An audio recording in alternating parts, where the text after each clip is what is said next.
Lie still, my child, though crying you'll bring here to these woods where the nightingale sings. I'll tell you a story of suffering and woe, and before it is done, it'll be the last thing you'll know.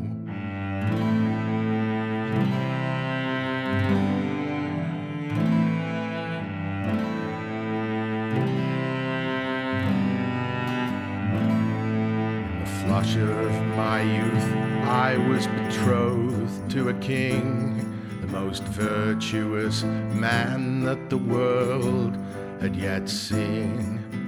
I left my country, my family and kin, and was sent to a place that before I had not been. He indeed appeared virtuous, he indeed appeared good. He treated me just as a fine husband should, and I grew to love him and gave him my life, and I was content to be known as his wife.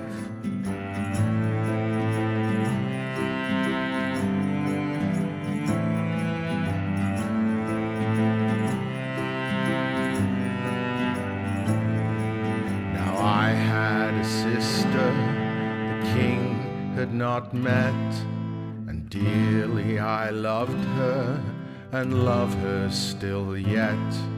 And though I was happy, her I yearned to see, and I asked my husband to bring her to me. He said that he would, and he set out for her, and I felt that this was the end of my cares. But he left for so long that I thought he had died, and when he returned she was not by his side.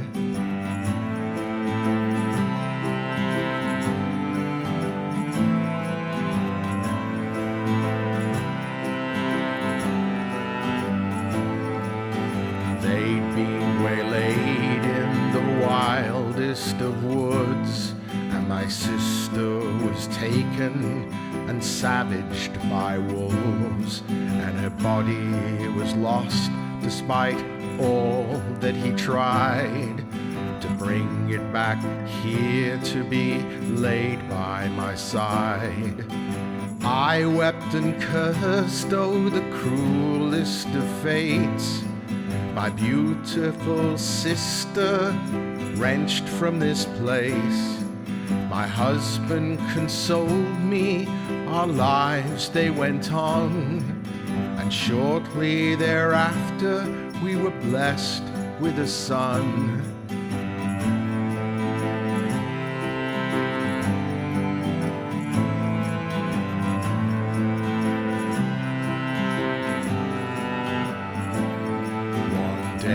As I sat in our palace of gold, a visitor came with a gift to behold, a tapestry woven from the coarsest of cloth that told a strange tale of violence and wrath.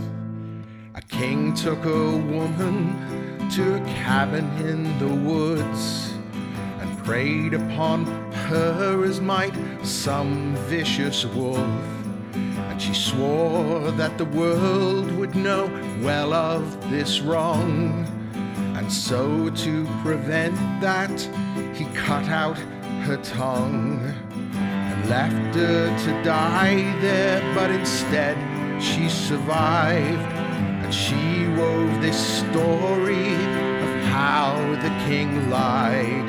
And I knew in my heart that this story was true. And now I sit here and I've told it to you.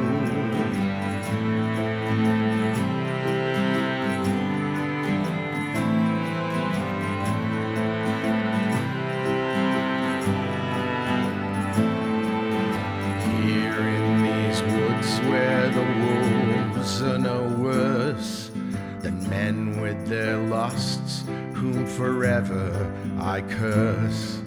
The end of this story now you will not know.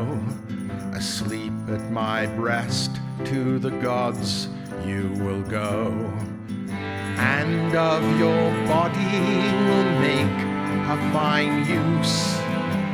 I and my sister will spoil the king's ruse. I'll feed him a pie that will make out of you, and will show him your head when his feasting is through. And so, my child, no more crying you'll bring here to these woods where the nightingale sings. For so ends my story of sorrow and fear. Tonight the king dines on all he holds dear.